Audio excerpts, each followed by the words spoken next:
शाम का समय हो रहा था और दिन में जो मैंने लंच बनाया था उसमें से थोड़ा खाना बच गया था। तो उसी बचे हुए खाने से मैं एक ऐसे पराठे की रेसिपी शेयर करने जा रही हूँ जो बहुत ही हेल्दी है और बहुत ही टेस्टी भी होता है।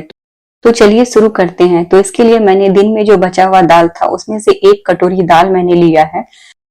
वो एक बर्तन ले लेते हैं। अब इसी में मैं 2 कप में गेहूं के आटे डालूंगी। मैं 2 से 3 लोगों के लिए पराठे बना रही हूँ, तो मैंने 2 कप आटा यूज किया है। आप चाहे तो आप ज्यादा भी ले सकते हैं।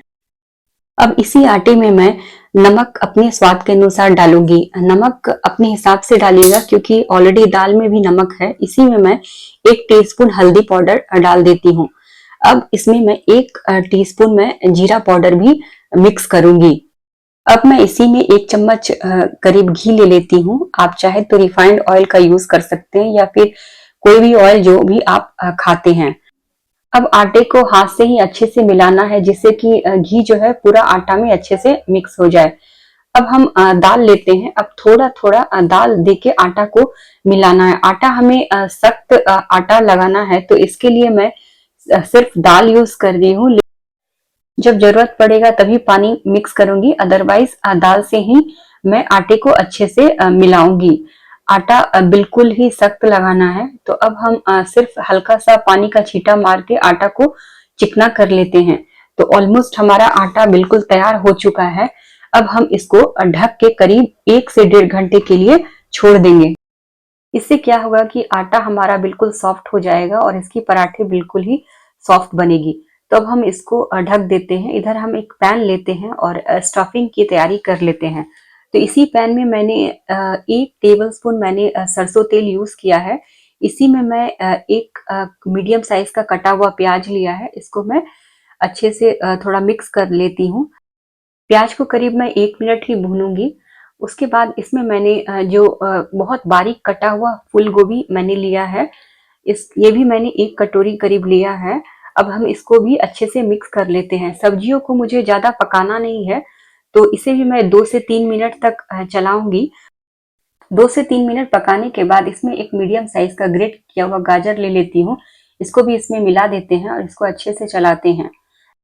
इसको भी मैं 2 से 3 मिनट भूनूंगी। 2 से 3 मिनट तक भूनने के बाद इसमें मैं जो मसाले मिला लेती हूँ। तो मसाले के लिए मैंने करीब 1 टीस्पून मैंने हल्दी पाउडर, 1 टीस्पून मैंने धनिया पाउडर, 1 टीस्पून जीरा पाउडर और 1 टीस्पून मैंने लाल मिर्ची पाउडर लिया है।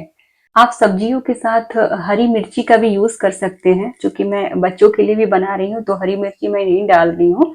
तो इसके लिए मैंने 1 टीस्पून लाल मिर्ची पाउडर ही डाला है।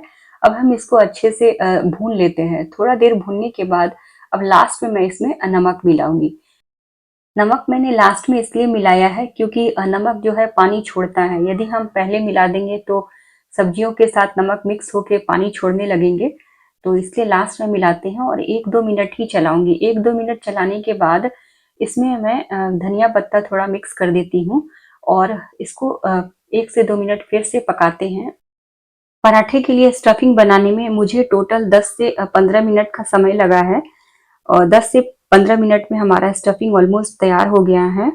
और गैस के फ्लेम को मैंने मीडियम रखा था। अब हम गैस को बंद कर देते हैं। जब स्टफिंग ठंडा हो जाए तो हम इसको बोल में निकाल लेते हैं। तो मैंने सारे स्टफिंग को बोल में निकाल लिए हैं। अब हम आटा ले लेते हैं। आटा को मैं अब थोड़ा सा हाथ से फिर से मिला लेते हैं। तो देखिए आटा बिल्कुल सॉफ्ट हो चुका है और अब हम इसके छोटे छोटे मीडियम साइज की लोई तैयार करेंगे।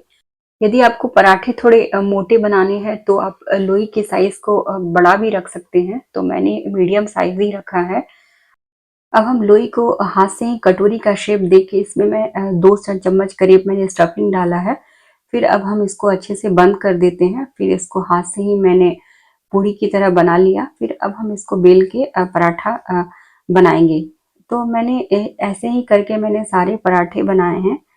तो आप चाहे तो स्टफिंग के लिए आप इसको हल्का पूरी जैसा बना के फिर आप स्टफिंग डाल के फिर इसको फोल्ड करके बना सकते हैं। आपको मतलब जैसा मन हो वैसा कर सकते हैं। मुझे इस तरह से इजी होता है तो मैं ऐसे ही बनाती हूँ। इसी तरह से मैं सारे पराठे को मैं सेक लूँगी। तो सेकने के लिए मैंने घी यूज़ किया है।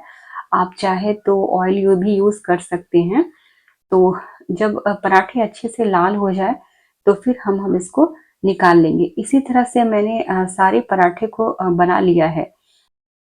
स्टफिंग के लिए आपको जो भी सब्जी पसंद आए तो वो सब्जी आप यूज़ कर सकते हैं। इसी में यदि जो मैंने स्टफिंग के लिए मैंने जो सब्जी यूज़ किया था, आप चाहे तो इसमें ग्रेट करके पनीर भी डाल सकते थे, तो उससे भी अच्छा स्वाद आता है। तो मैंने यही यूज़ किया है। आप चाहे तो आलू भी बॉयल करके इसमें डाल सकते हैं।